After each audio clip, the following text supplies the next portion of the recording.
everybody. Okay, for today's video I have so much to get through, so let's start with those tags. We're going to make some layered tags on our project today, and there is the color scheme that I am going with for my project.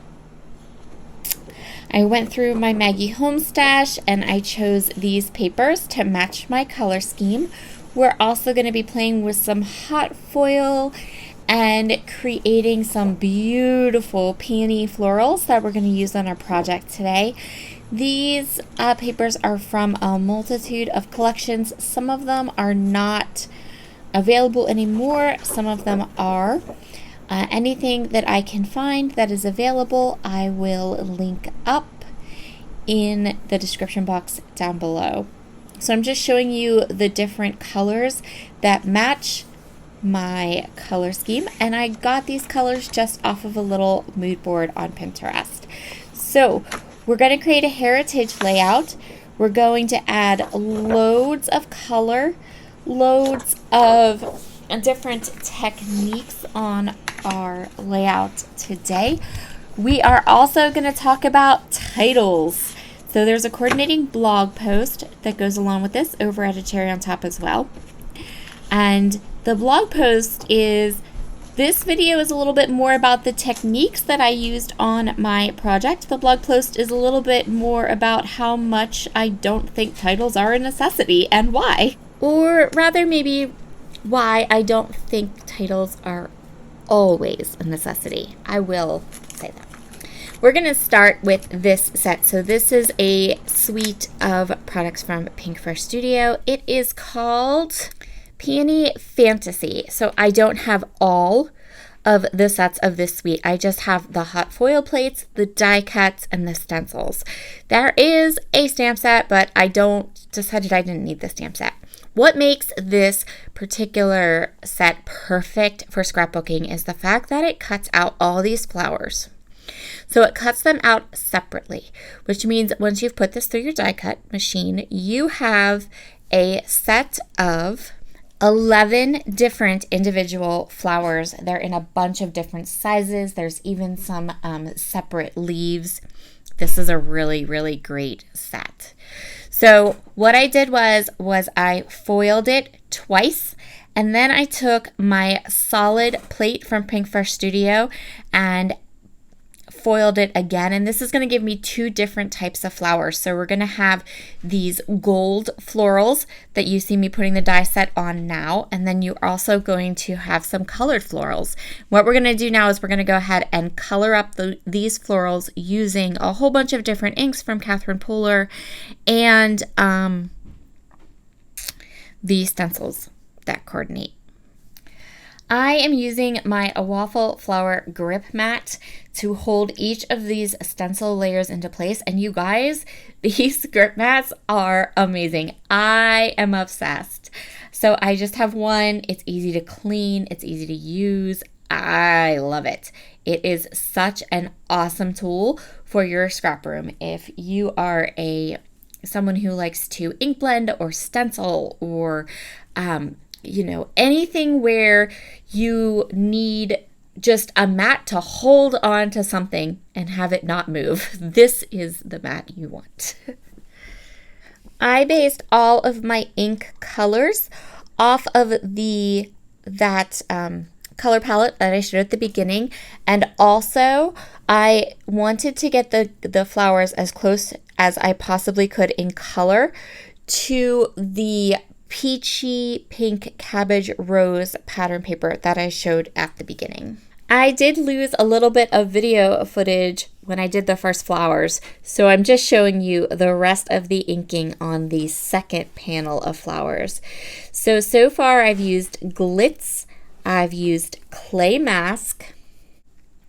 For stencil number 3, I'm going to use Do-Si-Do. I wanted to keep all these reveals in because I feel like that's the coolest part, is watching these flowers come to life and how beautiful they are. And also, this particular panel foiled, it shifted a little bit. when I was foiling it and put it through my die cut machine, so it's at a wonky angle, and because I have that grip mat, I can just get it perfectly, and then I just push down and it holds the stencil, so I didn't ruin any of this. I can still color all of my flowers and it looks great. Next, stencil after Do-Si-Do is polished. And then for my green, I am going to use the colors Wintergreen and Minted.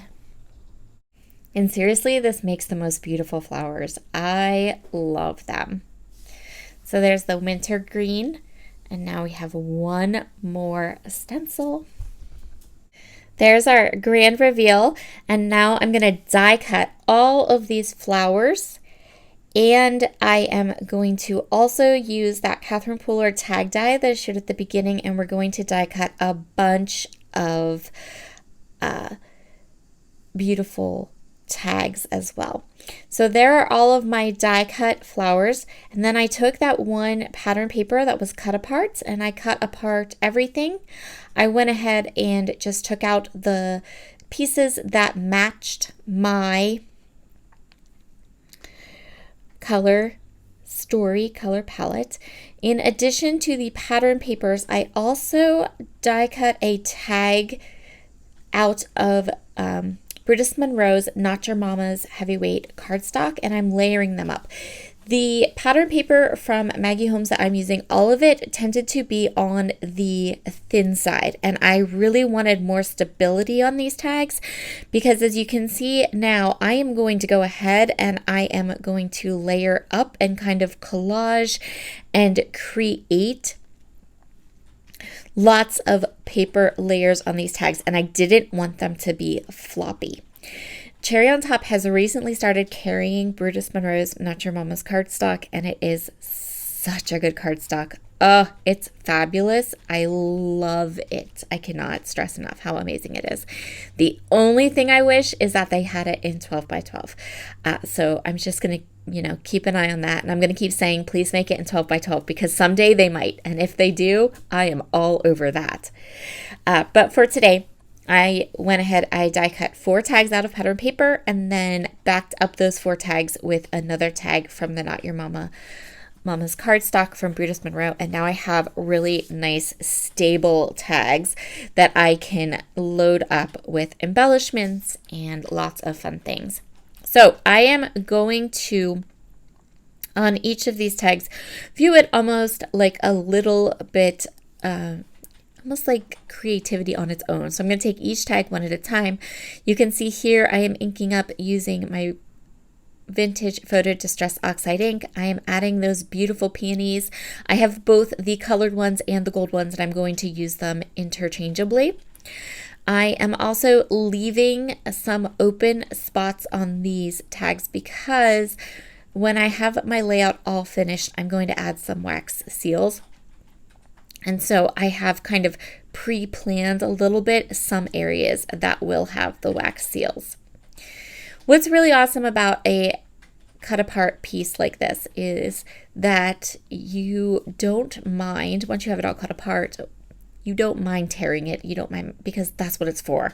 It is just beautiful bits and bobs and pieces. So this is what I'm going to do for all 4 of the tags. I'm going to ink up all the elements with the Vintage Photo ink. I'm going to add flowers and I am going to decorate all 4 of them.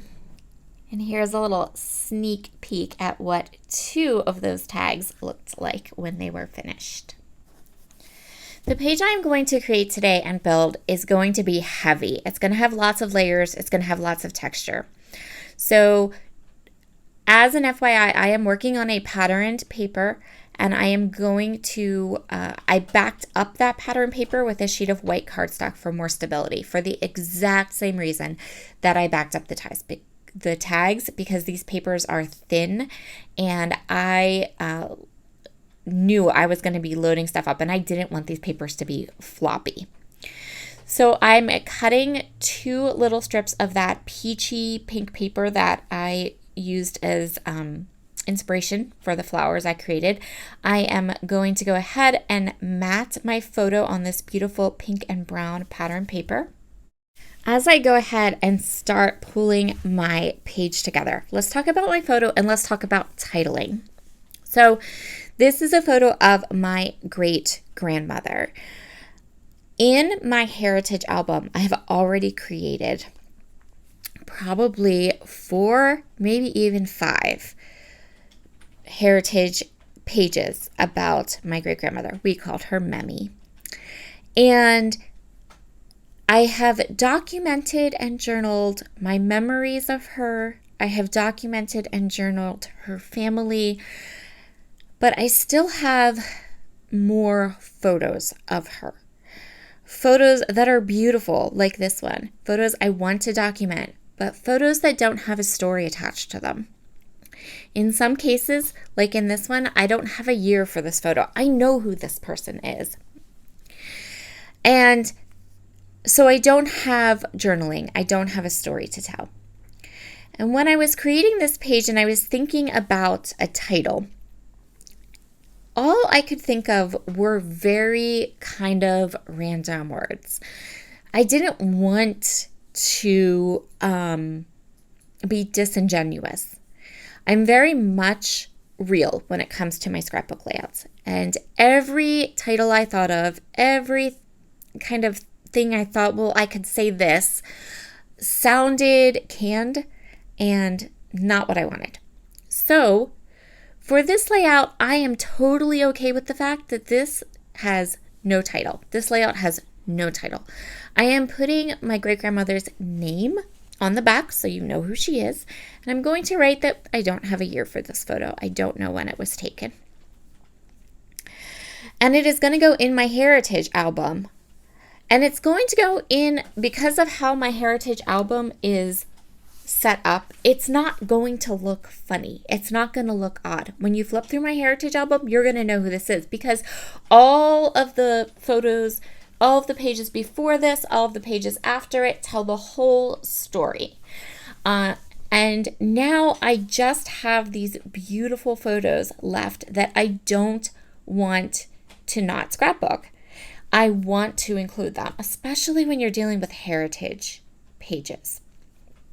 So while this layout on its own does not have a title, this section of my album absolutely does. And I think that when you are doing a heritage layout, when I think you are working with a heritage album, it's important to think about the project as a whole and not think about it in terms of how much information is there. When you are doing a family album, when you're doing a trip album, those types of things where you have firsthand knowledge of everything that was going on and all the things that you want to tell, then a title comes easy and a journaling comes easy. And yes, absolutely add it. But I think it is a little bit different when you are scrapbooking and documenting family history, or scrapbooking and documenting your heritage photos, because you only have, like in this case, I only have very few memories of my great-grandmother. She passed away when I was probably 10, maybe 11. So my personal memories of her, I have written them all down. With regard to the things that my grandparents or my grandfather told me about her, I have written those things down. With regard to the things that I learned about her when I went through and have done my ancestry, those types of things, I've already written all of that down about her. So at this point, these extra, and not extra, but these beautiful photographs of her, the point of the layouts, the point of what I'm documenting are the photographs. And so when you get to that spot in my ancestry album, this will be bookmarked. There will be a page on the right, there will be a page on the left, and this photo and this page will just be part of that whole section where it will tell the story. So don't fret if you're creating a page in a heritage layout, creating a page with some older photos, and everything sounds canned when it comes to titling, because that's how I felt. I felt like everything I could think of, I've already used that, or it wasn't working for me. So this page has no title. It has no journaling.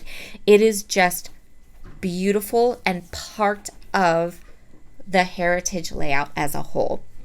So while I was going on and on about that, I am attaching hemp twine through all of the tags.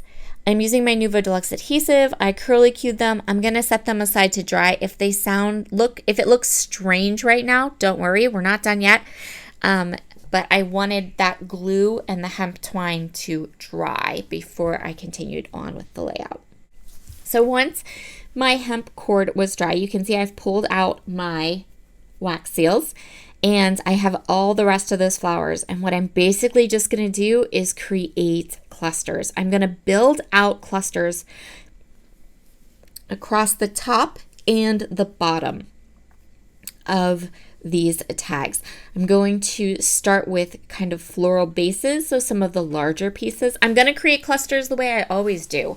Large pieces, medium pieces, small pieces, and then for confetti this time, we're going to use some of the teeny tiny leaves and flowers that this die cuts out.